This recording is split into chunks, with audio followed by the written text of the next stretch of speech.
श्री कृष्ण के देह त्यागने के बाद कैसे हुई कलयुग की शुरुआत। भागवत पुराण में बताया गया है कि कलयुग का आगमन श्री कृष्ण के पृथ्वी छोड़ने के बाद हुआ था। श्री कृष्ण के चले जाने के बाद पांचों पांडव और द्रौपदी भी अपनी अंतिम यात्रा पर निकल पड़े। उसके बाद राजा परीक्षित हस्तिनापुर के राजा बने।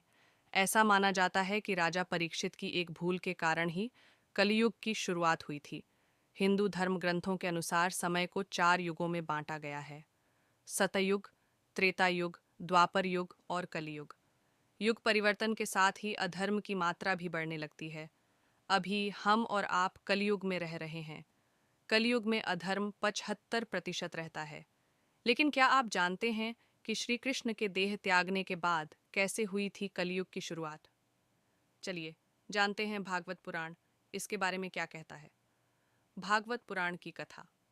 भागवत पुराण में वर्णित कथा के अनुसार महाभारत युद्ध के 36 वर्ष बाद श्री कृष्ण ने अपना देह त्याग दिया। यह बात जब पांडवों को पता चला तो वे भी समझ गए, अब हमारा भी जाने का समय आ गया है।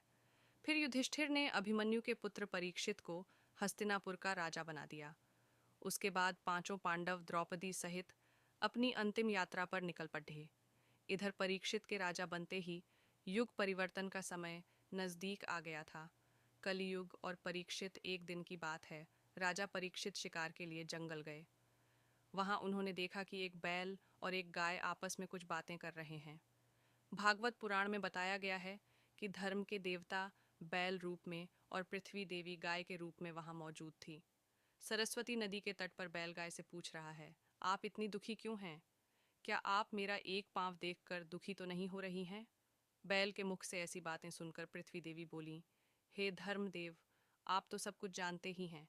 जब से श्री कृष्ण मुझे छोड़ दच कर गए हैं तभी से मैं दुखी हूँ। तभी राजा परीक्षित ने देखा कि एक मुकुट पहना व्यक्ति धर्म रूपी बैल को डंडे से पीट रहा है और गाय को लात मार रहा है।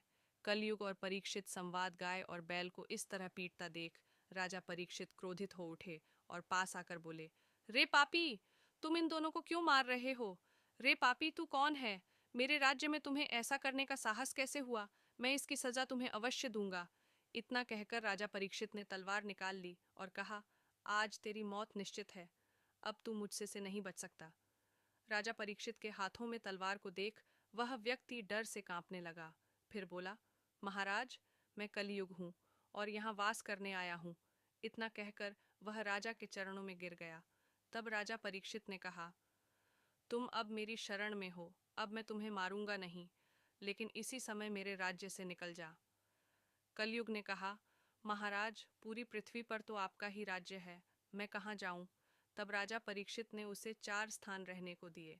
राजा ने कहा, तुम गंदगी, हिंसा, वेश्यालय और जुए के धन में निवास कर सकते हो। राजा परीक्षित की बातें सुनकर कलयुग ने एक और स्थान रहने को मांगा। तब राजा ने उसे सोने अर्थात स्वर्ण में निवास करने को कहा।